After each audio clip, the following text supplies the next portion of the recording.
रेवाड़ी से हमारे साथ रोकूंगी आपको। रेवाड़ी से संजय कौशिक हमारे साथ जुड़ चुके हैं। संजय, क्या कुछ अपडेट है? पहली गुड न्यूज तो आपने दे दी है भारतीय जनता पार्टी के लिए। फिलहाल काउंटिंग की अपडेट क्या है, मैं चाहूंगी जल्दी से आप बता दीजिए हमें। मैं आपको बताऊं तो अभी तक यहाँ से 3 वार्डों के जो है परिणाम घोषित कर दिए गए हैं। वार्ड नंबर 1 से शिल्पी जो है कांग्रेस समर्थित उम्मीदवार है, वो उनको विजय मिली है। और वार्ड नंबर 2 से भाजपा की प्रत्याशी पूजा, उन्होंने जो है अपने सामने जो निर्दलीय प्रत्याशी था उसको 17 वोटों से हरा दिया है। और वार्ड नंबर 4 से भी भारतीय जनता पार्टी के ओम प्रकाश विजय हुए हैं। तो अभी तक 3 में से 2 सीटें भाजपा ने जीत चुकी है। और वही बात करें जो है चेयरपर्सन की, तो वो भी चेयरपर्सन जो है विंध्या पीपल वो आगे चल रही है। जी बिल्कुल, क्या कुछ चल रहा है? क्योंकि अव्यवस्था के भी कुछ आरोप शुरू में लगाए गए, एंट्री नहीं मिली, क्या कुछ अब वो विवाद अब हो गया शांत? ऐसा है कि कुछ जो उम्मीदवार थे उनके साथ जो उनके एजेंट थे उनको अंदर नहीं जाने दिया और बाहर से ही उनको भगा दिया गया। तो कहीं ना कहीं उन लोगों ने अव्यवस्था का जो है आरोप जरूर लगाया है, लेकिन अभी जो है वो लोग चले गए। एक बार रोकोगे संजय, एक और बड़ी खबर इस वक्त हमारी टीवी स्क्रीन पर दर्शकों को बता दें। रेवाड़ी में वार्ड नंबर 4 से बीजेपी की जीत सामने आ रही है। ये बड़ी खबर इस वक्त आपकी टीवी स्क्रीन पर। बीजेपी के ओम प्रकाश सैनी ने जीत हासिल की है रेवाड़ी वार्ड नंबर 4। रेवाड़ी में वार्ड नंबर 1 से निर्दलीय शिल्पी शर्मा की जीत हुई है। रेवाड़ी में वार्ड नंबर 4 से बीजेपी उम्मीदवार की जीत हुई है।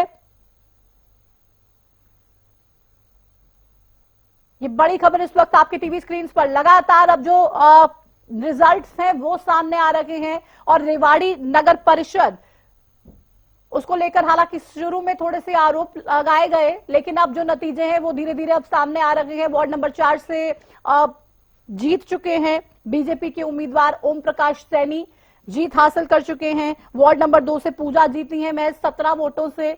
तो वोट परसेंटेज भी हालांकि बेहद कम रहा और जो गैप है, जो मतलब जीत का अंतर है, वो भी बहुत ज्यादा इस चुनाव में देखने को नहीं मिलने वाला है। लेकिन ये बड़ी खबर सबसे पहले हरियाणा न्यूज पर आपको बता दें।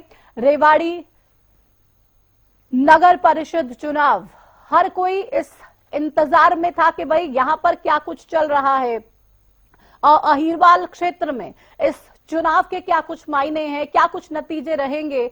और अब जब ये नतीजे सामने आ रहे हैं तो तमाम परिस्थितियां धीरे धीरे साफ होंगी, तमाम तस्वीर साफ होगी और हरियाणा न्यूज पर सबसे पहले हम आपको दिखाने का काम करेंगे। एक और बड़ी खबर इस वक्त आपकी टीवी स्क्रीन पर। झज्जर नगर परिषद के उपचुनाव का परिणाम जो है वो घोषित कर दिया गया है। ये बड़ी खबर इस वक्त आपको बता दें। निर्दलीय प्रत्याशी विकास ने जीत का परचम फहरा दिया है। ये बड़ी खबर इस वक्त आपको बता दें। निर्दलीय प्रत्याशी विकास ने बीजेपी प्रत्याशी सुधांशु को हरा दिया है 295 वोटों से। बीजेपी प्रत्याशी सुधांशु को यहां पर हराया गया है। विकास को 1007 और सुधांशु को 712 वोट मिले हैं। तो नगर परिषद के उपचुनाव का जो परिणाम है वो घोषित कर दिया गया है। निर्दलीय प्रत्याशी विकास ने जीत का परचम यहां पर फहराया है। बीजेपी के प्रत्याशी को हार का सामना करना पड़ा है 295 वोट से।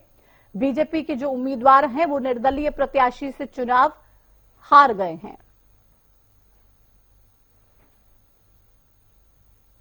तो वापस अपनी डिबेट पर आते हुए पंकज बेनीवाल जी, बहुत सारे आरोप आप लोगों पे लगे हैं और लगातार लग भी रहे हैं, लेकिन सीसीटीवी का बंद हो जाना, आपको नहीं लग रहा है कि कहीं प्रॉब्लम है? ये लोग कह रहे हैं सीसीटीवी बंद हो जाता है, सब लोग आवाज उठाते हैं, लेकिन आप लोग शांति से बैठे रहते हैं क्योंकि आपको लगता है सीसीटीवी बंद हो गया, सब कुछ बंद हो गया तो आपके लिए बढ़िया है क्योंकि आपकी बत्ती जल गई। देखिए प्रतिभा जी, जनता ने इनके जितने भी आरोप प्रत्यारोप है उन सबको निराधार साबित करते हुए आपके टीवी स्क्रीन पर हम देख पा रहे हैं कि रेवाड़ी से वार्ड नंबर 2 से हमारी बहन पूजा जी ने सबसे पहली जीत, अगर इस निकाय चुनाव में जीत हासिल की है तो पूजा जी ने की है। और हम जब भी कोई शुभ कार्य करते हैं तो पूजा अर्चना करते हैं भगवान की, तो हमारी बहन पूजा ने भारतीय जनता पार्टी का कमल खिलाने का जो काम किया है वो एक प्रचंड जीत की तरफ जा रहा है। दूसरा जो नतीजा आपके चैनल पे आया वो आया अंबाला से वार्ड नंबर 1 से विशाल राणा का। तो दूसरा नाम है जी विशाल, तो ये विशाल जीत होगी ये विशाल जो कमल है वो खिलेगा और हरियाणा की जनता जो आरोप प्रत्यारोप की राजनीति विपक्ष करता है इस पर लगातार ताला रोकूंगी। एक और बड़ी खबर इस वक्त अपने दर्शकों को बता दें, हरियाणा न्यूज की टीवी स्क्रीन पर यह बड़ी खबर, रेवाड़ी में कांग्रेस का खाता खुल गया है। कांग्रेस के लिए एक खुशखबरी, वार्ड नंबर 3 से प्रवीण चौधरी की जीत हुई है। तो कांग्रेस पार्टी के लिए खुशखबरी आ गई है। पहली खुशखबरी कांग्रेस पार्टी के लिए, रेवाड़ी में कांग्रेस का खाता खुल गया है। वार्ड नंबर 3 से प्रवीण चौधरी की जीत हुई है। ये बड़ी खबर इस वक्त आपकी टीवी स्क्रीन पर रेवाड़ी से आपको बता रहे हैं। खाता खुल गया कांग्रेस पार्टी का और यहां पर कांग्रेस पार्टी के जो उम्मीदवार हैं वार्ड नंबर 3 से प्रवीण चौधरी, उन्होंने जीत दर्ज की है। तो अब धीरे धीरे ये तमाम जो नतीजे हैं ये सामने आ रहे हैं और हरियाणा न्यूज पर सबसे पहले हम आपको बता रहे हैं। और हमें पंकज जी बता रहे थे कि भाई पूजा और विशाल, इन तमाम चीजों का महत्व क्या है। तो मैं कांग्रेस से भी जरा इसका महत्व समझूंगी कि भाई आपके जो कैंडिडेट जीते हैं, आपने उनसे कोई कनेक्शन बिठा लिया है क्या, उसके कोई मायने निकल रहे हैं। सोनीपत से भी कांग्रेस पार्टी के लिए एक खुशखबरी आ गई है। यहां पर खाता खुल गया है। वार्ड नंबर 1 से कांग्रेस के जयकवार खत्री 400 वोटों से जीत दर्ज कर चुके हैं। सोनीपत में कांग्रेस पार्टी का खाता खुल गया है।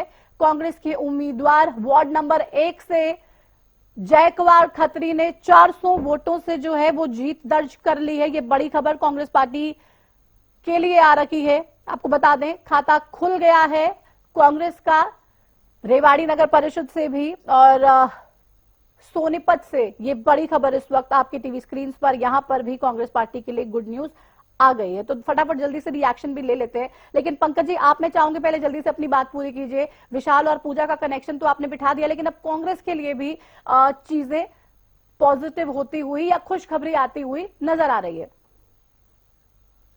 अब कांग्रेस के साथी जीत रहे हैं तो कम से कम अब ये आरोप प्रत्यारोप लगाना बंद कर दे कि लोकतंत्र में कुछ गड़बड़ी हो रही है, ईवीएम में कुछ हो रहा है। भैया ईवीएम सही चल रहा है, जनता का जो मूड है उसको आपको भांपना होगा। आपके कैंडिडेट भी जीते, आपके कैंडिडेट जो जीत रहे हैं उनको भी हार्दिक शुभकामनाएं, हार्दिक बधाइयां। हमारे जीते उनको भी हार्दिक शुभकामनाएं, बधाइयां।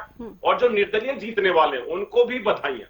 तो ये जनता जनार्दन का फैसला होता है। लोकतंत्र की बड़ी खूबी होती है, जिसको जो पसंद होता है, जिसकी नीतियां पसंद आती है, उसको वहां पर बटन दबा करके जीत हासिल करती है। लेकिन हम अपनी जीत से लबरेज हैं, हम अपनी जीत के लिए खुशियां मना रहे हैं और भारतीय जनता पार्टी का कमल निश्चित तौर पर सब जगह खिलने वाला है। जितने भी निगम है, परिषद है, पालिका है, सब पर जो चेयरमैन या जो पार्षद की जो एक बड़ी टीम होगी वो भारतीय जनता पार्टी की होगी। कांग्रेस के साथी भी जीतेंगे, निर्दलीय भी जीतेंगे। ये लोकतंत्र की खूबी है कि सबको मिला जुला असर मिलेगा, लेकिन अंततः जीत भारतीय जनता पार्टी की ही होगी। माननीय मुख्यमंत्री श्री नायब सिंह सैनी जी की जो नीतियां हैं, जो उनका चुनाव प्रचार रहा, जो जनता से कनेक्शन रहा, नहीं, लेकिन इसी को लेके तो आरोप लग रहे हैं ना पंकज जी। आप कह रहे हैं भाई हमारी ही जीतोगी, हमारी ही जीतोगी। आप इतने ओवर कॉन्फिडेंस में रहते हैं और इतनी बड़ी बड़ी बातें करते हैं, फिर रिजल्ट भी वैसा आता है। तो ये क्या है? ये चुनाव आयोग की मेहरबानी है, ईवीएम की मदद है, या ईवीएम से छेड़खानी है? ये समझना चाह रही हूँ मैं आपसे। प्रतिमा जी, आपने भी 10th का 12th का भी, जो भी आपने ग्रेजुएशन का एग्जाम दिया होगा, तो आपको एग्जाम देने के बाद पता होता है ना इतने परसेंटेज मार्क्स आएंगे मेरे। पता है कि नहीं पता? हर एक बच्चे को पता होता है। 5-7% ऊपर नीचे हो सकता है। जिसके 99% आ रहे हो 98 आ सकते हैं, 98 वाले के 100 भी आ सकते हैं। तो हमें अपना चुनाव लेकिन हरियाणा में जनता का मूड था। लेकिन हरियाणा में जो चुनाव हुआ, विधानसभा का चुनाव, अब कांग्रेस ने भी एग्जाम दिया, आपने भी दिया, तमाम दूसरी पार्टियों ने भी दिया। अब हर किसी को लग रहा था भाई कांग्रेस ने इतना अच्छा एग्जाम दिया है कि जो रिजल्ट आएगा तो कांग्रेस पास हो जाएगी, आप लोग पीछे रह जाएंगे। लेकिन उस रिजल्ट ने तो सबको चौंका दिया। अब उसमें आपकी मेहनत कहें या ईवीएम से छेड़खानी या इलेक्शन कमीशन का सहयोग? प्रतिमा जी, अब ये आरोप गलत है। देखिए, 5 लोकसभा की सीटें कांग्रेस के खाते में गई थी, 5 भारतीय जनता पार्टी के, बराबर का था। और जो विधानसभा का चुनाव है वहां भी अगर वोटिंग परसेंटेज देखें लगभग बराबर है। अब वो जो कुछ पॉइंट परसेंटेज की जो वोट ज्यादा पड़ी वो भारतीय जनता पार्टी के खाते में आ गई, तो आप उसको ईवीएम की छेड़खानी कहेंगे। गलती से ये कांग्रेस की आ जाती तो आप लहर कहने लग जाते। ये दोहरा मापदंड आप लोगों का या विपक्ष के साथियों का नहीं, हम नहीं कह रहे, वो आरोप लगा रहे, तो आपसे तो हम जवाब लेंगे ना। अब आप पे बार बार आरोप लग रहे हैं। अगर सीसीटीवी कैमरास बंद हो रहे हैं स्ट्रांग रूम के, तो आपसे तो पूछा जाएगा ना, भाई उन लोगों को परेशानी हो रही है, आप लोगों को क्यों नहीं हो रही? सवाल तो आप पे उठेंगे, और आप पे सवाल उठेंगे तो हमारा काम है, हम सवाल पूछेंगे। प्रतिमा जी, मैंने इसीलिए कहा कि जो विपक्ष के साथियों के जो आरोप प्रत्यारोप है वो बिल्कुल निराधार है। अपनी सरकार बन जाए तो बहुत अच्छा है। अब इनकी केरला के अंदर सरकार बन गई। जादवन जी ने केरला का तो जिक्र नहीं किया कि केरला में सरकार बन गई, लोकतंत्र की जीत हो गई। बंगाल का जिक्र कर दिया इन्होंने भी कि बंगाल में भारतीय जनता पार्टी की सरकार कैसे बन गई। अरे जनता का मूड है। मैं खुद बंगाल के चुनाव के अंदर था 15 दिन तक। वहां जनता का मूड था, माननीय मोदी जी के साथ जाने वाले, कमल खिलाने वाले, कमल का बटन दबाएंगे, ममता जी से परेशान है।